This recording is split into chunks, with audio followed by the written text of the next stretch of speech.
jewelry makers. I'm Joey Balistreri, and I'm really excited because it's been about a week since Pantone announced their color of the year for 2024, and it is called Peach Fuzz. And I have gone into my stash. I did not purchase anything, and I pulled out all of the tints and tones and shades of peach leading up to the Peach Fuzz, and I have at least two really fun projects in mind. So every year for about the last 20 years, Pantone has been announcing a color of the year, and then you really see that color sort of appearing everywhere in home decor. You see it in fashion, in jewelry, in the color of beads. You know, that color will be a big trend for 2024, and it's really lovely. I actually had this little strand of beads from the bargain bead box that I've had for some time, and they are pretty perfect. So I definitely think I'm going to start my design with that. I was also playing with my color wheel, and Pantone will have other colors that they offer, that they share during the year, and will be trending is what I meant to say. So if you look on the color wheel, peach, our peach fuzz color, is actually pretty close to this one. So it is a tint of orange. And then as you go darker into that color family, you see a tone and then a shade of that peach fuzz. So they're all derivatives of the primary color here, the orange. And so I've looked on the opposite side of my color wheel because those are complementary colors, and those are colors that work really well with the color on the opposite side. And it is blue. And so this is almost that the first tint of the blue is periwinkle. So I may do another piece of jewelry sort of combining these opposite and complementary colors. So I just thought that was a little bit interesting. I haven't really played with a color wheel since design school, but I decided to get it out as I was formulating my ideas for my video. So maybe that's something you guys might want to do to have a little bit of fun with it. But Pantone is really a designer's friend, because before Pantone developed their color matching system in 1963, colors were not consistent. Every different company would have their own shade that they called yellow. There was no consistency. And Pantone really changed all that. So it is a designer's friend.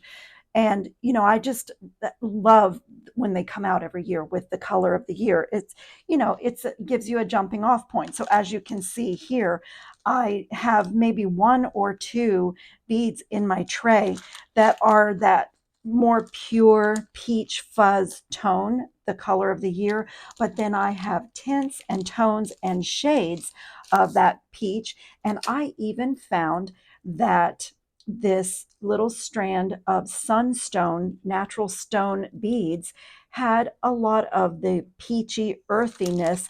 I really liked it with the other beads. So I'm going to clear up my little tray here I just pulled from my stash.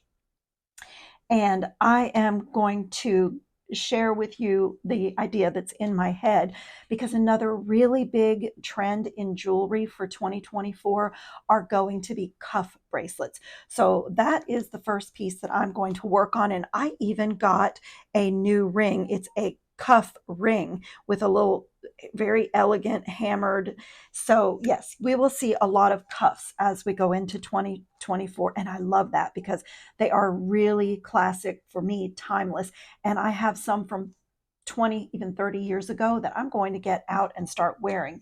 So I'm going to pause this, clean up my mat, and come back and share with you my project for today. As I start to pull out some of the beads that I want to create my pattern with for my cuff bracelet, I will just talk to you a little bit about the Pantone company. The word Pantone actually means all colors, and there are some quite famous Pantone colors, which we all know. There's the Pantone 1837, which is Tiffany blue. There's the Pantone 18-1663, which was the designer Louis Vuitton, his red color that is part of his brand. And another brand that I think we're all familiar with is Pantone 219C, which is Barbie pink. So you can, with Pantone's consistency that they created in graphic design and marketing, it gives you a trust thing where colors are consistent and you can brand a color for the product that you make, or everything is a brand in this time period. But I just have these glass number 579 strand of peach beads, and they are from the Bead Box Bargains. I'm just sharing that in case anyone wants to search. These are like a frosted glass, and in case you're going to search for some beads in the color of the year, that might be a jumping off point. I do not know if they still have them, because all of the things that I am working with today have been in my supply drawer for who knows how long. So I am just going to pull out some of the beads from my tray that I really love and think I'm going to be using in the design. These are so gorgeous. These little opaque, true peach glass beads. They are lovely. These also came from Bead Box Bargains at some point, and they are glass number 545. 6 millimeter rounds. So, you may be able to still find these. I did not take the time. I just don't have the time to go research beads when I pull them out of my stash. And I also love these. I love the shimmer coat on these. It is a bit darker. It's a darker shade of our peach color, but I do think I'm going to be working with those. And I also really love these, which came from the Bead Box Bargains website. They have that same coating, but they are faceted, and I think I'm going to be using those in my design if I can get this little bag open. But I'll show you what this looks like. It's really a beautiful. Let's take out a couple. See the facets in those and that beautiful coating, which I just love. So I think I am going to also be working with this. That coating, this is a crystal rondelle, and that coating is called Matte Magma.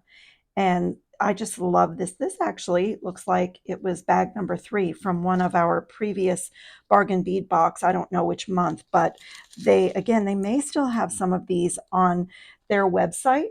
And these for sure, we have received these in so many different monthly bargain bead box subscription boxes. These are those peach bicone crystals with the AB coating, and I actually just love, I had already cut into this one, I actually just love the shimmer, and I love the depth of the peach color in these, and I think these are going to be the spacers on the bracelet that I'm designing. I have plenty of them, and I just love the sparkle. So that is in the plan. And also, these have a gold wash, and I would really like to use these in my design too. Also from Bead Box Bargains. I'll show you the code. So if there's anything you're interested in searching for, you can take a screenshot and maybe you'll be able to find some of them. But these are a really beautiful peachy color with like a gold splatter, or almost a wash that's half wiped off. Let me tell you what it is. CZ4616. They are check glass.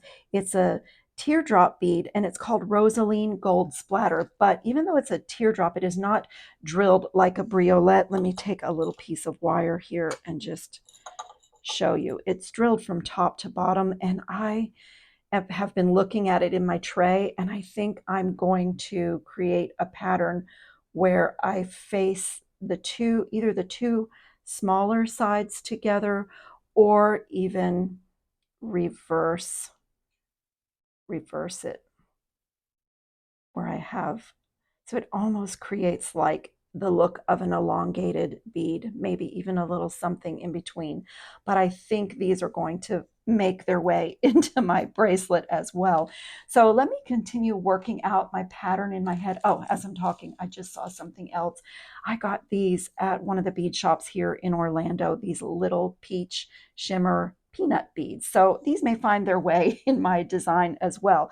I'm just thrilled with the colors that I already had, and maybe this will help some of you to go into your stash, and maybe you will find, as I did, that you have plenty of things that are right on trend for 2024, and you could start working right away, maybe even make along with me. So I'm going to pause and continue my pattern organizing, and I'll be back. So as you can see, I not only organized myself, but I've been working. So I went through my tray of all of my peach fuzz tint and tone beads, and I have come up with a design and several patterns, and I showed you a little bit of a close-up because I have them laid here on my work surface in the order in which I'm going to string them on. And if you notice, I have also included something that I didn't show you earlier. I have these rondelle shaped glass pearls. These are 4 by 6 millimeter, and I just love this little bit of an updated contemporary shape of a pearl. And the reason that I added them into my design is that pearls are going to be another big trend in 2024. So there's nothing wrong with the classic knotted pearls that many of us have inherited or even just had in our wardrobes for many years. But it's nice to have a little bit of an updated shape, and I just decided to incorporate just a sprinkle of pearl into my pattern, and I love the contrast that it made. So what I have here are 2 rounds of gold bracelet sized memory wire, and I've cut them so that they are a perfect round, and I think that's going to give me the measurement that I need. These 2 are exactly the same. The first thing that has to be done is to turn a loop on one side. I like mine going outward. You can do yours whichever way that you prefer. I also like to do a double loop. I just think it looks nice. So that is part of the reason I left myself a little bit of extra space. And I need to do this one as well before we get started. So I'm just going to get it started. You can use your snub nose pliers for this, but this is actually the memory wire that we get every month in the curated bead box, and I never use mine all up. In fact, sometimes I go a long time before using the bracelet memory wire, but I was really excited because I wanted to do a cuff. It's a big trend. It's not only, in my mind, a classic bracelet design, but it is also just really chic and elegant, and I love the look of it. It's a thing that I'll have for a long time in my wardrobe. So this is what we have, is our 2 circles or 2 rounds of memory wire, and I've turned a double loop on both ends. Now before we start stringing, I have already done all of my components, and so this is what one of them looks like, and I just saved one out to do with you because it's very repetitive, and I think most of you watching already know what has to be done. So I used my 1-step looper and put a 1.5 millimeter loop on the end of a piece of 20 gauge round medium tempered German style wire.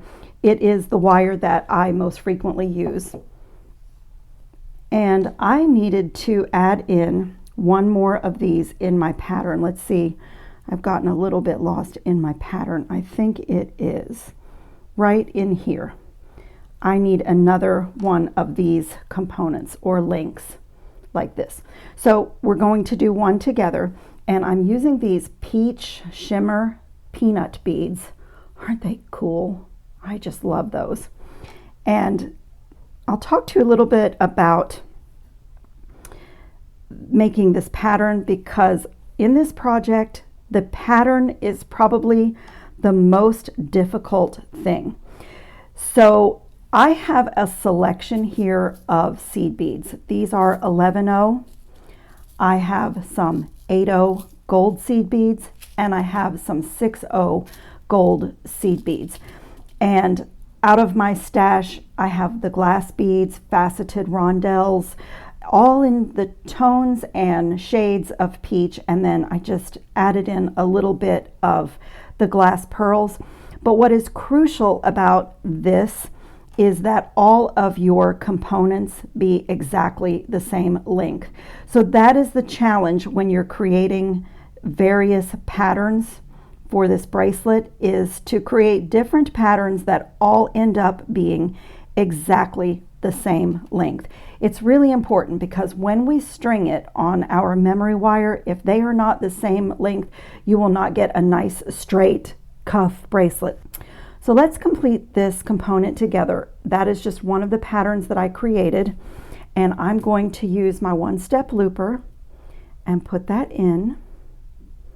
And I go very slowly. For those of you who have not used this or seen me use it, I get my wire underneath the little mandrel that's inside the tool, and I go very slowly in closing it, take away that piece of wire that it cuts.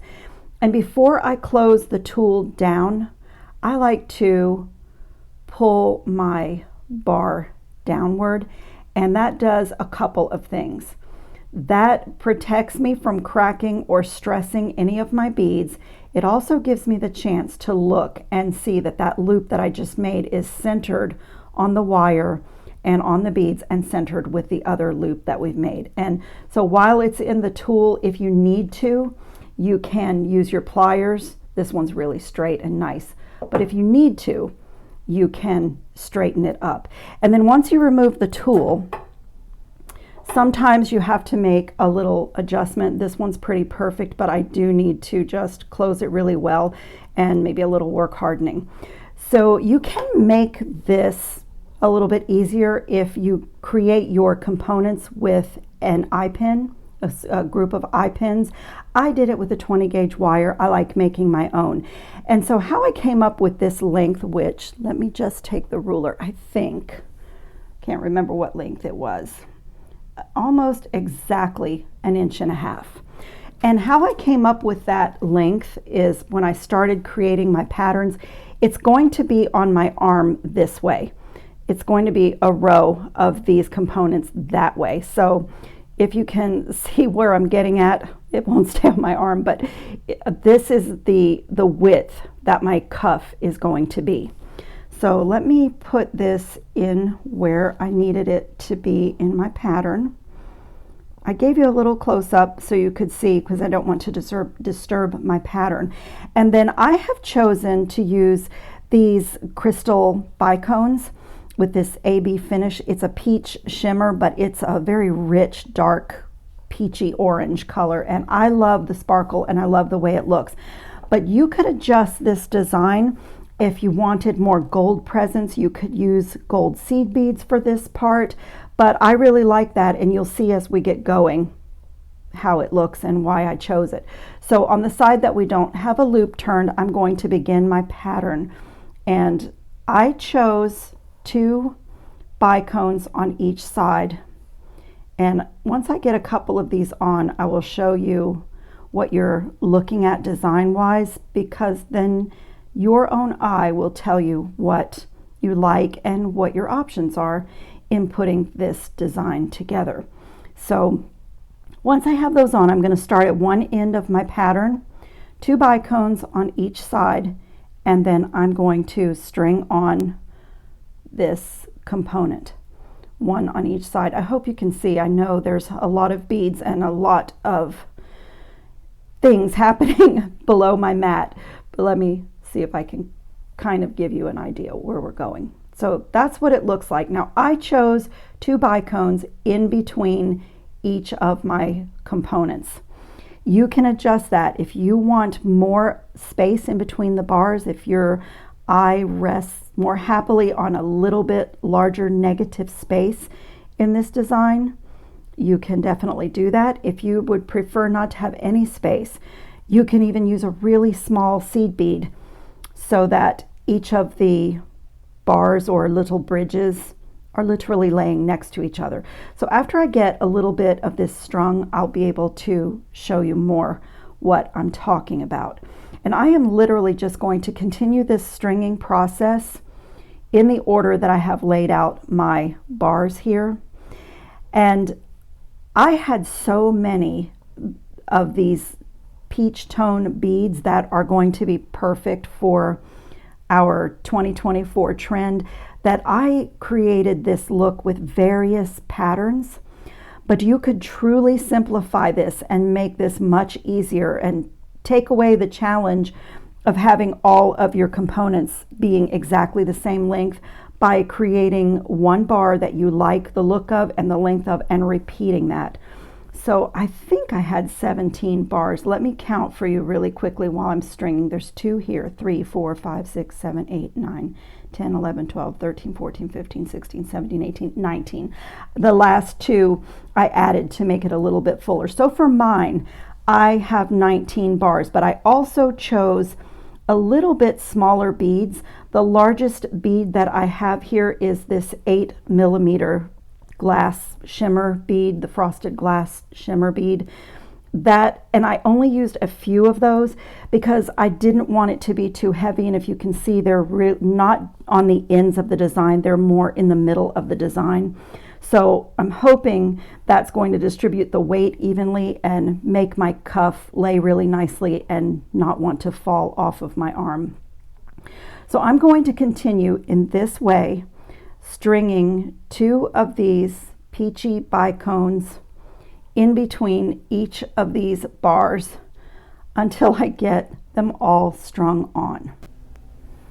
I have finished stringing each of my bars and spacers on my cuff, and I went ahead and turned the loop on this side so that I could hold on to it more easily and show you how this cuff turns out. So to finish this off, I just have to turn my loop over here on this side.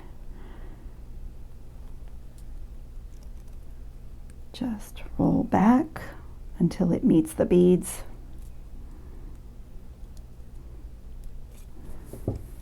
And this cuff is finished. I absolutely love this. So I didn't finish my thought. I was showing you that I had these different size seed beads out on my mat. And the reason that they're important is because, as I said, your patterned components here have to be the same length. If one is longer and one is shorter, you will not get these 2 nice parallel lines with these nice little bridges for the cuff. And so the seed beads help you to do that. If you can see on this one, it took 11 O's, 8 O's, and then my glass pearls and glass peach beads. And so each one of my components, I had to use my seed beads to sort of work it out so that my length all the way across the cuff on each of these bars is pretty much the same. Because if you don't do that, you end up with the cuff kind of not straight, not a true cuff with 2 parallel lines and then these connections going across. So I am really happy with the way this turned out. I love this. Before I finish this video and put up some pictures of our finished piece, I just wanted to give you a couple of options on how a cuff like this could be finished off. So sometimes, depending on the weight of your beads and the size of beads and even how many bridges you make on a cuff like this, sometimes this space here will be a bit wider. And even when you put it on and you turn your arm this way, sometimes there's a lot of weight that tends to want to pull it off of your arm, or maybe you don't like this gap. Now on mine, I do not feel that that's the case. I mean, it is on my arm nice and solid, and I actually like that open space because I could push it up a little bit on my arm if I want to, or let it fall down lower. But when you create all of these patterns, and again, don't forget the tip of using some different size seed beads to help you get the perfect lengths on those. But if you have done all of this work and you come to the end and you think, oh, it doesn't feel secure, there is a little trick that I do on these type of bracelets to create a clasp. So let me show you. I have just taken a little length of chain, found the middle of the chain, and attached a jump ring right in the middle of the length and a lobster claw clasp. And then on these links on the chain that I have chosen are links that you can open. So I can go ahead and put this on just to show you how this would work. So I'm just going to open the length on each end very carefully so that I don't damage the chain. You could also do this with a jump ring, and I'm just going to attach it to the loop and close it really well like we always do, and then do the same thing on this other loop. And so this can, you know, it's almost like a safety chain, but this can give you a little bit more security if you have used larger beads in your patterns, or if your cuff ends up feeling a little bit weighty, and as if when you move around it's not going to want to stay on your arm. So it's just a little trick that I use. I don't need it. I don't feel that I need it on this one, but essentially that's what we have done. And then the same thing on this side, another equal length of chain can go right here. And let me find the middle, just like I did on the other one. A little piece of wire helps with that to make sure.